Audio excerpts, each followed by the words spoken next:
All right, so Bismillah ar-Rahman ar-Rahim and Assalamu alaikum wa rahmatullahi wa barakatuh, everyone. Inshallah, today we're going to be continuing with the Fiqh of Worship. And last time, let's look at last time and kind of just summarize what we talked about last time. We talked about Salat al-Taraweeh last time, and we also talked about Salat al-Witr. So, Salat al-Witr and Salat al-Taraweeh, they're basically considered as two parts, two of those salawat that are the non-obligatory prayers, of course.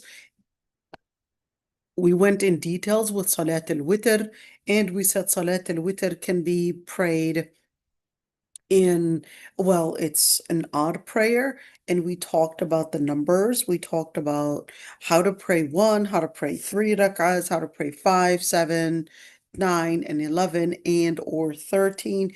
We talked about that. We went in details with that. We also talked about Salat al-Taraweeh. We talked about why it's called Taraweeh. We also talked about the hadith and how the Prophet ﷺ prayed it. And when it continued to be in congregation, we talked about the number of rak'ahs, and we said it can be prayed in, well, it is to be prayed in two, but the most was actually something that scholars debated, whether it's 20 or whether it's 36 and so forth. So just wanting to note that. And then today, inshallah, we'll be talking about another sunnah, which is sunnah ratiba. Let me just explain sunnah al-rawatib. When you look at the word sunnah, okay, the word sunnah has different meanings depending on the science that's using it. Okay, the word sunnah literally, so just in general, just means a certain practice, a certain habit, a certain culture of doing something. So you have your own sunnah. Possibly maybe waking up in the morning at a certain time after Fajr, and then possibly, I don't know, drinking your own cup of tea or going out for walking or whatever it is. That's going to be your sunnah. Okay, so there's a certain schedule, there's a certain structure that you would follow. That's a sunnah. That's generally, linguistically, that's what it means. But when we speak about sunnah, it would actually depend on the science that's using that term. So in the Arabi term, we talked about it was mainly like a structure, a habit that you would follow. The second definition would be based on reference. So the reference, meaning, let's write it down, right? Let's write it down. We're going to write it down right here. That way people would remember it forever.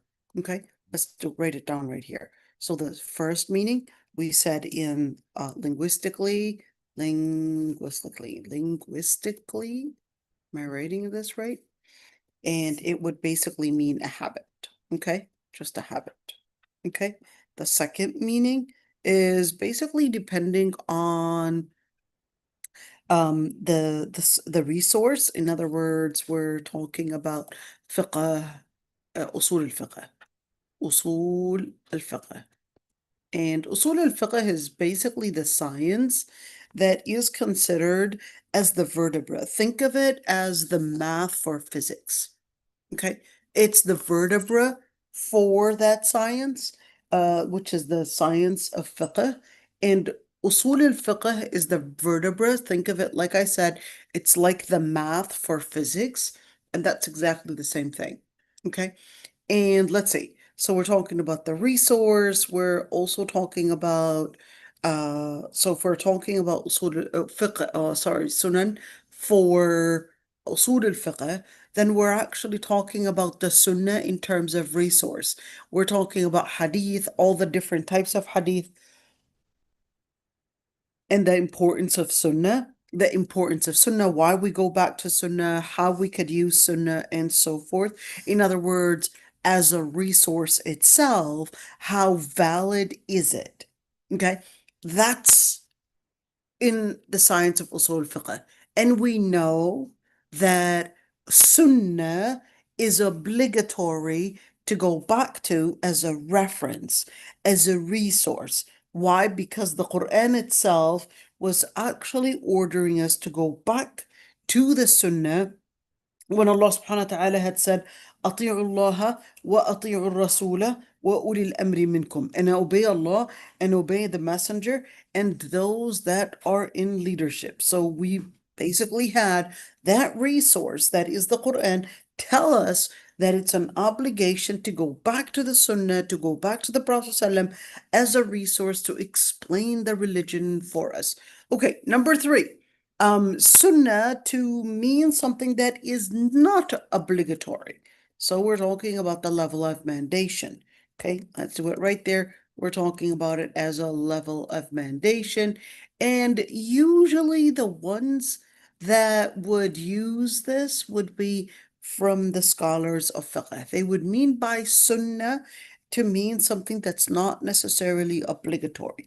But I don't want you to think that if a fiqh expert basically uses that sunnah, that means that they are talking about the level of mandation.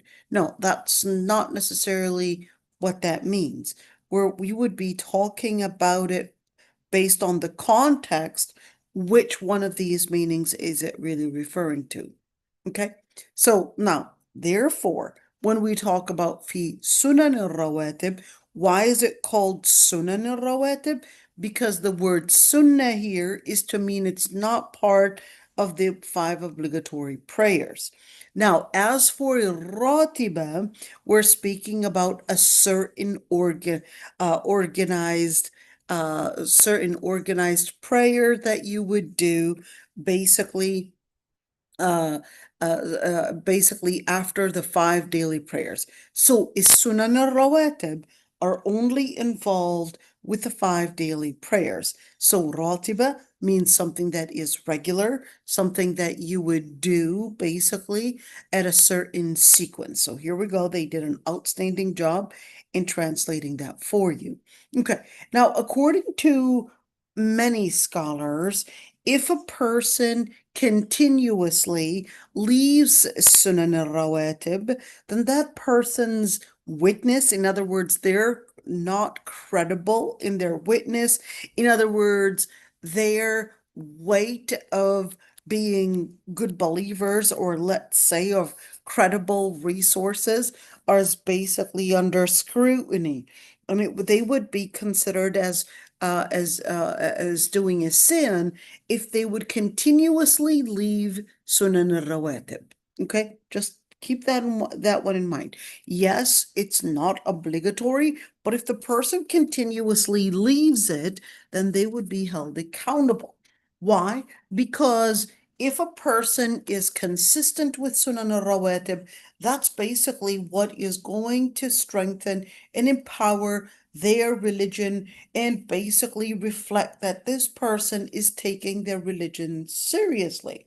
Okay, let's look at Sunan al-Rawatib right there. How many rak'ahs are they and what are the units? Okay, so 2 before Dhuhr, and according to many scholars, it's actually 4 before Dhuhr. Now, I want you to keep in mind, is it 2 before Dhuhr and 2 after Dhuhr, or is it 4 before Dhuhr and 4 after? Can I pray 2 and 4 or 4 and 2? The answer is you certainly can, and there's a whole debate between scholars and nothing for you to worry about as long as you know that there are resources that actually say that you could pray as the Prophet ﷺ had prayed 2 before Dhuhr and 2 after, or the numbers that we had just mentioned. Okay, and 2 before, why did it jump? Oh, okay, so the number, he wanted to give you the final number, I guess. 12 rak'ahs in total. And the 2 after Maghrib, we're going to get to Asr. I know you're wondering about Asr. We're going to get there. Okay, we're just going to first talk about the ones that actually have strong evidence. Okay, 2 after Maghrib, 2 after Isha, and 2 before Fajr. Okay, before Fajr. Okay, let's see. So what's the evidence in regards to those numbers and that the Prophet ﷺ had actually prayed Sunan al-Rawatib as that way? Number one is that we have this hadith narrated off Ibn Umar. Who is Ibn Umar? Well, Ibn Umar is basically the son of Umar ibn al-Khattab. Let's see the quote. حفظت من رسول الله صلى الله عليه وسلم 10 ركعات، ركعتين قبل الظهر وركعتين بعدها وركعتين بعد المغرب وفي بيته that is، وركعتين بعد العشاء في بيته، وركعتين قبل الصبح، وكانت ساعة لا يدخل على النبي فيها. حدثتني حفصة أنه كان إذا أذن المؤذن وطلع الفجر صلى ركعتين. Okay. So he said, that is quote, I remember 10 voluntary rak'ahs from the Prophet ﷺ, peace be upon him. He used to perform 2 rak'ahs before dhuhr. I know they write zuhr, but it's actually dhuhr and not zuhr. So it seems like in the language of a lot of the Muslims is that the letter the is actually pronounced as za, but that's not proper in Lugha Arabiya, but anyhow. So that would be the noon prayer, 2 rak'ahs after it, 2 rak'ahs after Maghrib, and he would pray in his house, 2 rak'ahs after Isha, and that would also be prayed in his house, and 2 rak'ahs before Fajr.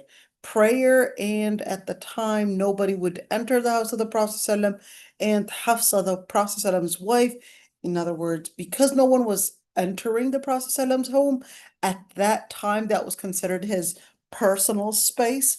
Okay, Hafsa, which is the Prophet ﷺ's wife and also the daughter of Umar al-Khattab, she said, as she's a witness basically to what's happening at home, told me that when the prayer calls the adhan, and the dawn begins to break, the Prophet ﷺ used to perform 2 rak'ahs. In other words, used to perform them at home and then would basically go to the masjid and pray.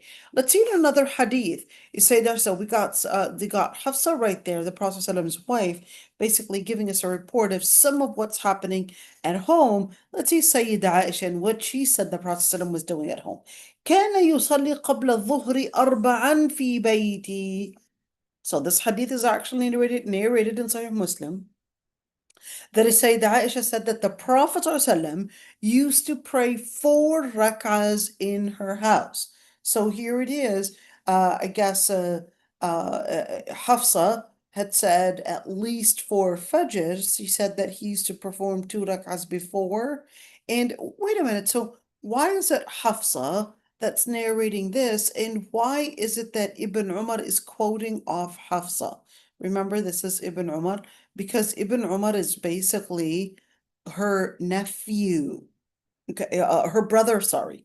Because Ibn Umar is her brother, not her nephew, but Ibn Umar is her brother, and this is Hafsa, basically her basically his sister, and they're both but from a different mother, I think.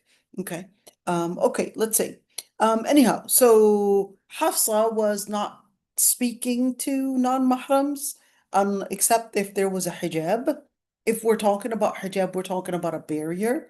So Ibn Umar, her brother, basically had access to Hafsa, and he was younger than her.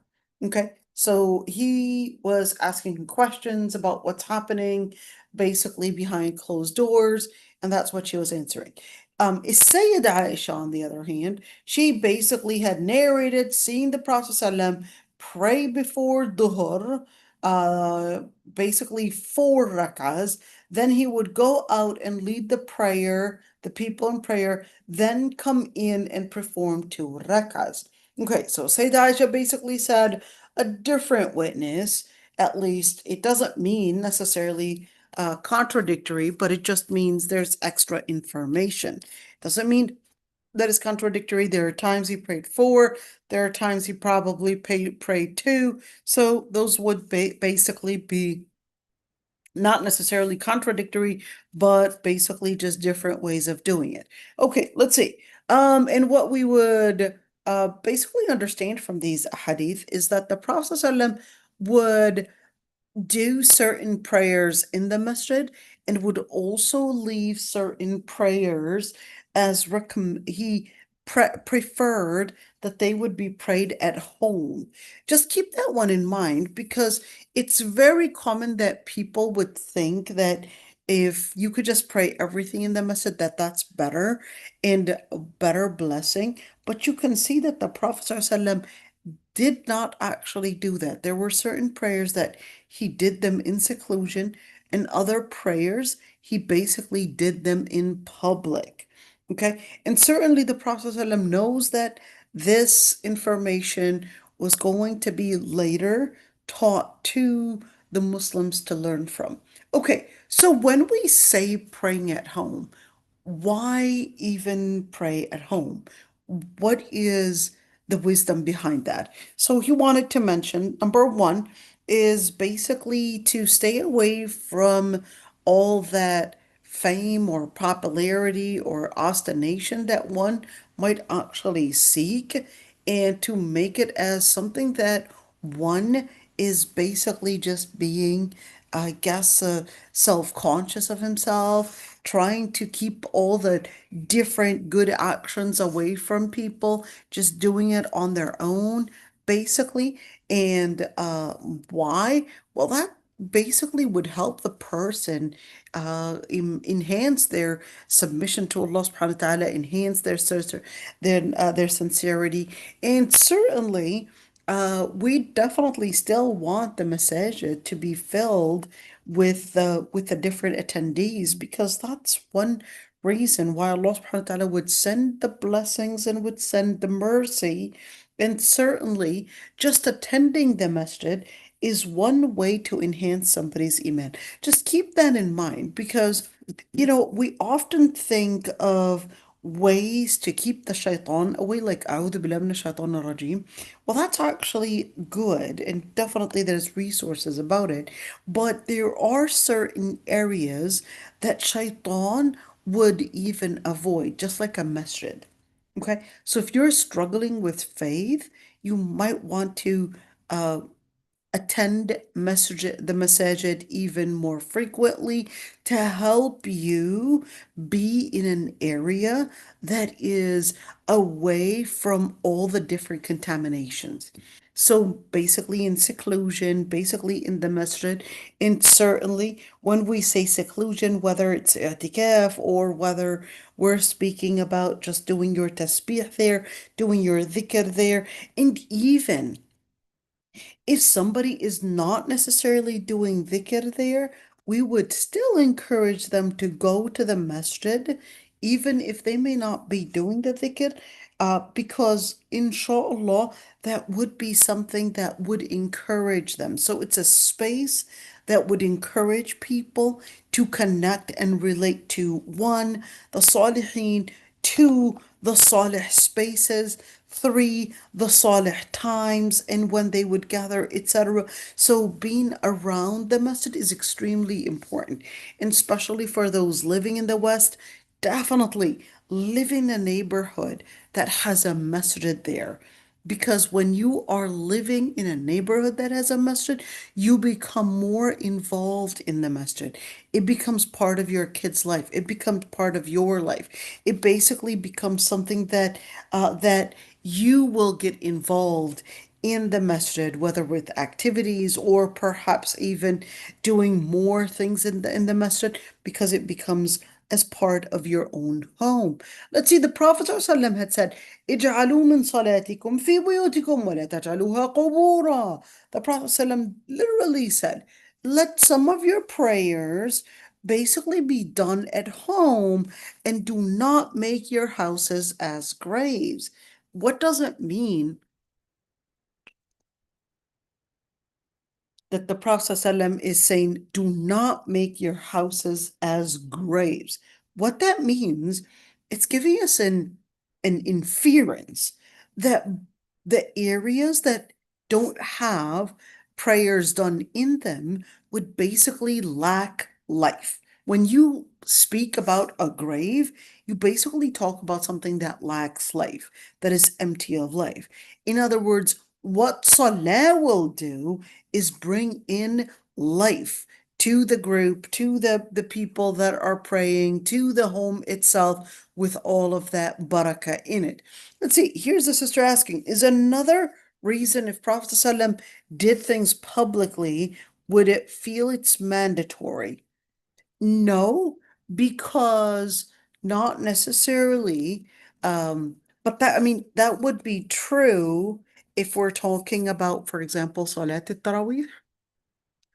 That Salat al-Tarawih, the Prophet ﷺ didn't do it in congregation as frequently because he didn't want people to think that it was obligatory.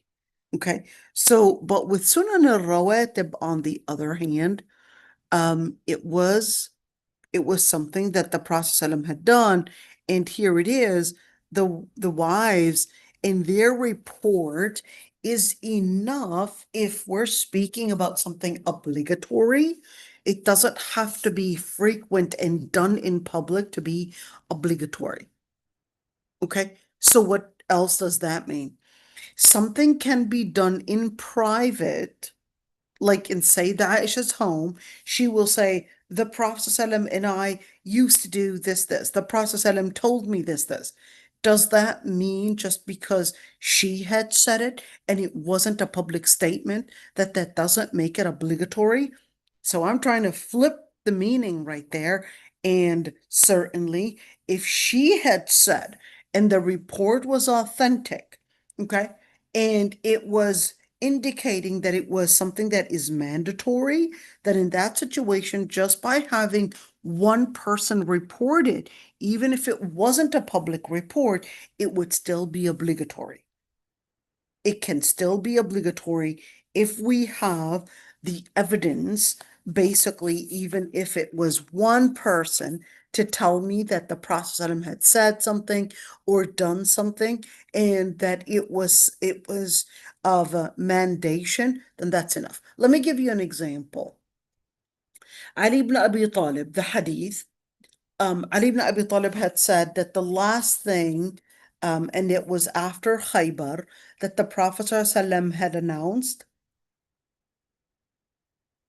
was the impermissibility of donkey's meat, the impermissibility of the temporary marriage, and the impermissibility of those is basically announced in the hadith. And Ali ibn Abi Talib had said that that was the last thing in regards to these two uh, cases, or it was actually more, but we're just mentioning at least two of them. Okay, now are we going to reject and say, well, it's a report of that Ali ibn Abi Talib that we would know had mentioned it, but we're not going to accept it? The answer is no. We're going to take that hadith, even if it's one person that narrated it, and we're going to basically use that as evidence to support a certain ruling or to negate a certain ruling. Okay, now the most let's say the most powerful sunan al-rawatib, the most powerful rak'ahs that we would be praying is basically salat al-fajr's ratiba. Salat al-fajr's ratiba. Let's see. This Sayyidah Aisha had quote said, لم يكن النبي على شيء من النوافل أشد تعاهدا منه على ركعتي الفجر. That the Prophet ﷺ would never be more regular, in particular, in any prayer that is, of course, tatawwu. It's basically the voluntary prayers, that the most two rak'ahs that he would be consistent about were basically the two rak'ahs for Fajr prayer. Let's see. And he also had said, ركعتا الفجر خير من الدنيا وما فيها. The Prophet ﷺ had said the two rak'ahs of Fajr. Now, this isn't speaking about the two rak'ahs of Fajr, meaning the Fajr prayer itself, but this is actually talking about the two rak'ahs that basically come before Fajr. So we're speaking about Sunan al-Ratiba here. He said that they're better than the world and what it contains. They're better than the world and what the world contains. In other words, in the deeds, in the rewards that basically would be as a result of praying the 2 rak'ahs before Fajr.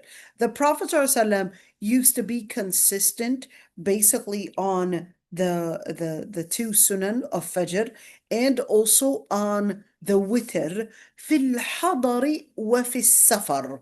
What does that mean? In both residence and on journeys, the Prophet ﷺ would be consistent with that the most. Let's see, number 3. They wanted us to go to number 3. He said, we basically know that based on studying a number of different hadith, and that the Prophet ﷺ would never leave those two, which is Salat al-Witr and the Sunnah of al-Fajr. Even if he was on a journey, he would basically be consistent with that. Let's see. As for the number of rak'ahs for al-Fajr or al-Witr, we don't necessarily have any with any prayer that is not obligatory. Okay, keep it in mind. Any prayer that's not obligatory, except for Fajr and Witr, that the Prophet ﷺ was so consistent with them that he had even prayed them during a journey. What does that mean? Meaning that during journey, the Prophet ﷺ used to skip all the different sunan al-ratiba, except basically the sunnah coming before preceding Fajr and the witr. Okay, let's see. Ibn Umar radiallahu anhu, when he was asked about the sunnah of al-duhr during journey, he said, لو كنت مسبحا لأتممت. What does that mean? He said, well, if I was going to be basically adding more prayers and doing as basically an extra credit thing, I would have actually continued and prayed all the different sunan al-ratiba, but that's not how the Prophet ﷺ had performed it. So during journey, the Prophet ﷺ rarely prayed the sunan. Ibn al-Qayyim had also said, quote, وَكَانَ مِنْ هَدْيِهِ فِي سَفَرِهَا الِاخْتِصَارُ عَلَى الْفَرْضِ وَلَمْ يُحْفَظْ عنها أنه صلى سنة الصلاة قبلها ولا بعدها إلا ما كان من الوتر وسنة الفجر, sorry. Let's see. So, quote, Ibn al-Qayyim had said, on journeys, it is a practice of the guiding sunnah of the Prophet ﷺ that he used to perform obligatory prayers only, and it was narrated about him that he performed on his journeys uh, uh, uh, regularly observed the voluntary prayers other than the 2 rak'ahs before Fajr and the witr prayer. So in other words, Ibn al-Qayyim was basically doing what is called al-istiqra. What is al-istiqra? So basically scrutinizing all the different evidences there and basically coming with a final statement. And the final statement, he basically said the Prophet ﷺ during travel, he would only pray the obligatory prayers. And as for the other sunan, he did not be consistent with any of them except Fajr and Witr.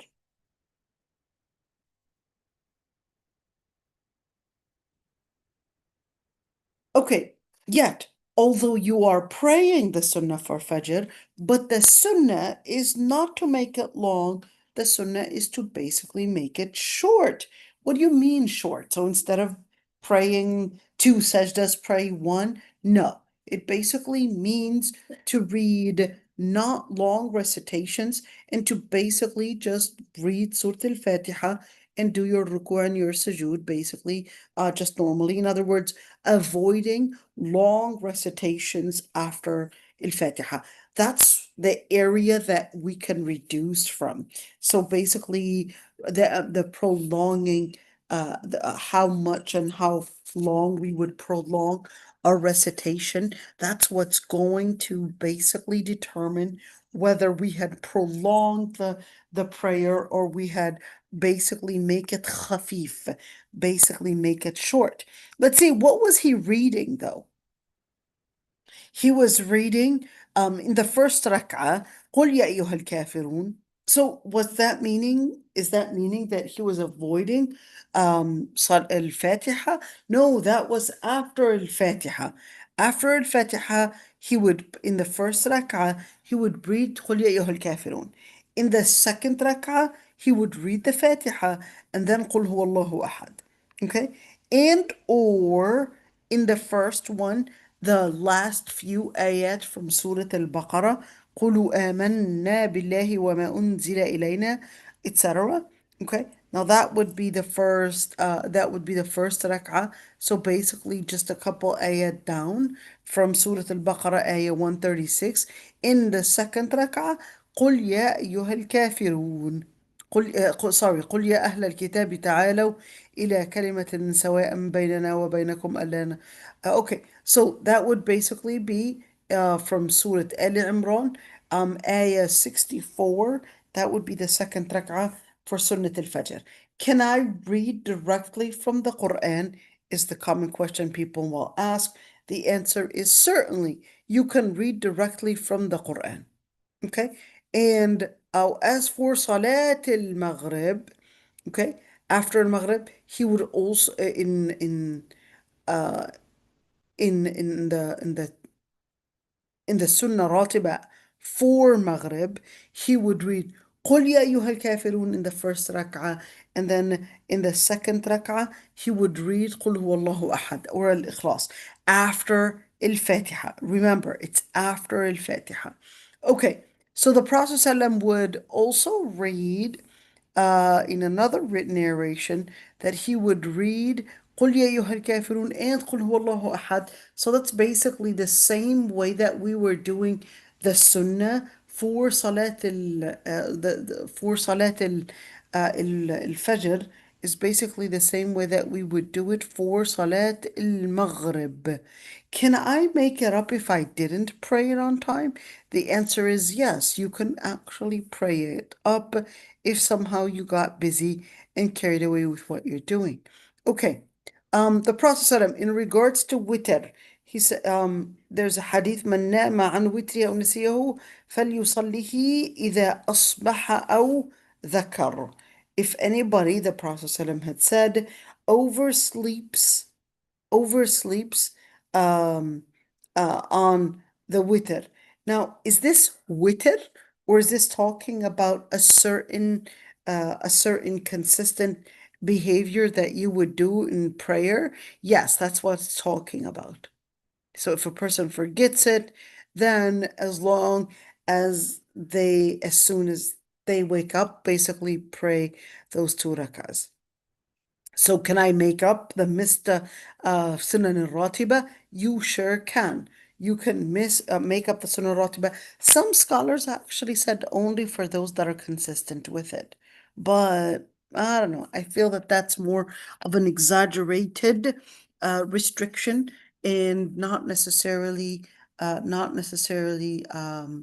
منضبطة. What does that mean? So whenever we have a restriction, it needs to be منضبطة. It needs to be basically coming in and it's not fluid. In other words, the restriction needs to be within a certain border, that is.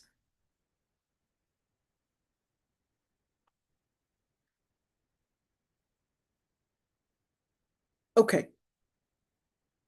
So basically, what we learn that it's important.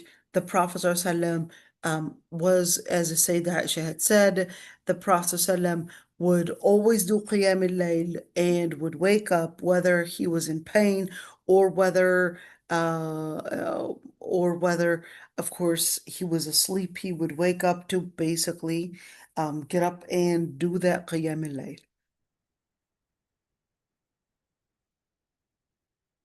And in fact, she said, صلى من النهار ثنتي عشرة ركعة, that the Prophet ﷺ had basically prayed during the day 12 rak'ahs. Just, and this is basically for the chapter on Sunan al-Rawatib.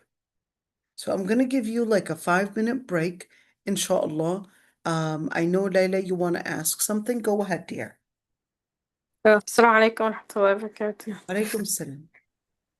So sometimes like I sleep through Insha, like by putting my kids to sleep, and then I wake up around like 2 or 3, and it's Fajr. So how do I make up for Insha? Because Insha here is like 11 p.m. And so like if I wait for Insha, then my kids will be awake as well. You mean to make them up? You can make it up the second day, dear.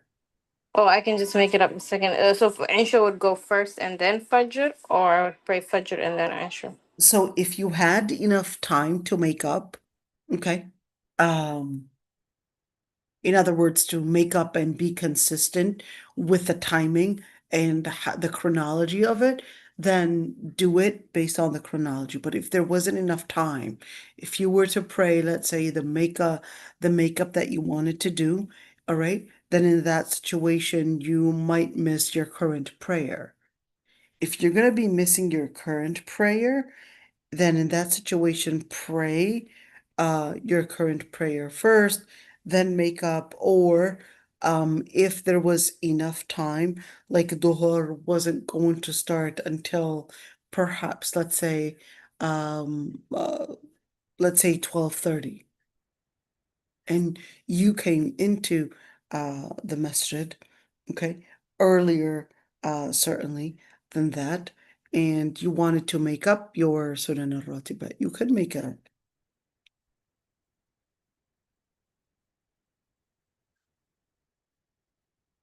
All right, I hope I answered that question.